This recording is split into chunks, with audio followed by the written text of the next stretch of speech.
జనసేన నేతలు పలు ఆలయాల్లో ప్రత్యేక పూజలు నిర్వహించారు. ఆపరేషన్ సింధూర్తో పాకిస్తాన్కు గట్టి గుణపాఠం చెప్పిన మన దేశం సైన్యానికి నాయకత్వానికి దైవ బలం మొండిగా ఉండాలని కోరుతూ షష్ఠ షణ్ముఖ క్షేత్రాలు ఇతర ఆలయాల్లో పూజలు చేయాలని ఆ పార్టీ నిర్ణయించిన సంగతి తెలిసిందే. దీనిలో భాగంగా మంగళవారం విజయవాడ ఇంద్రకీలాద్రిపై శ్రీ కనకదుర్గమ్మకు మంత్రి నాదెండ్ల మనోహర్, ఎమ్మెల్సీ హరిప్రసాద్ ప్రత్యేక పూజలు చేశారు. కర్ణాటకలోని ఘటి సుబ్రహ్మణ్య క్షేత్రంలో రాజనగరం ఎమ్మెల్యే బత్తుల బాలరామకృష్ణ ఆధ్వర్యంలో నేతలు, అర్చకులు అభిషేకాలు, కళ్యాణోత్సవం నిర్వహించారు. దేశ సైన్యానికి దైవ బలం మొండిగా ఉండాలని ప్రార్థించారు. దేశవ్యాప్తంగా ప్రజలందరూ కూడా ఒక బలమైన అండగా నిలబడాలని, ప్రతి ఒక్కరూ ఒక బాధ్యతతోటి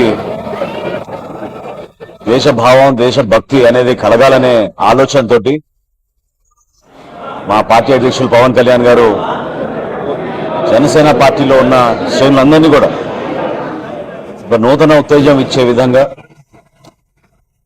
దేశం కోసం, మన రక్షణ కోసం పోరాడే మన సైనికులకి ఒక మంచి నాయకత్వమే సరిపోదు, దైవ బలం కూడా చాలా అవసరం ఇటువంటి సందర్భాల్లో అని ఆయన సూచనల మేరకు ఈ రోజున 12 ఆలయాల్లో కర్ణాటకలోను, తమిళనాడులోను, మన ఆంధ్రప్రదేశ్లో కూడా మీ అందరం కూడా కలిసి మా పార్టీ అధ్యక్షులు పవన్ కళ్యాణ్ గారు చేసిన సూచనల మేరకు ప్రతి ఒక్కరిలో ఆ భావన కలిగే విధంగా ఎప్పుడు కూడా సందర్భాన్ని బట్టి మనం మాట్లాడడం అనేది కాదు.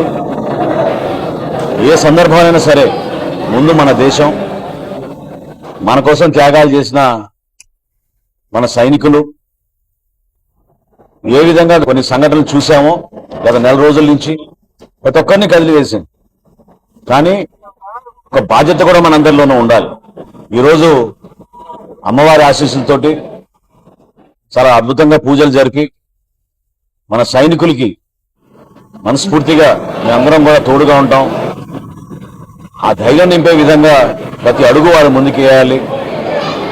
ఇటువంటి కార్యక్రమాలు ఎప్పుడు కూడా జనసేన పార్టీలో ఉన్న శ్రేణులందరూ కూడా కలిసికట్టుగా ప్రజల్లో ఒక మంచి భావన వచ్చే విధంగా, వర్తమాన రాజకీయాల్లో ఏ పార్టీ చేయని విధంగా మేము నిలబడుతున్నాం. అనేక కార్యక్రమాలు చేపట్టాం. అమాయకులుగా ఉన్న పర్యాటకుల్ని పహల్గాంలో ఆ రోజు జరిగిన సంఘటన ప్రత్యేకంగా వ్యక్తిగతంగా కూడా ప్రతి ఒక్కరిని కదిలి వేసింది.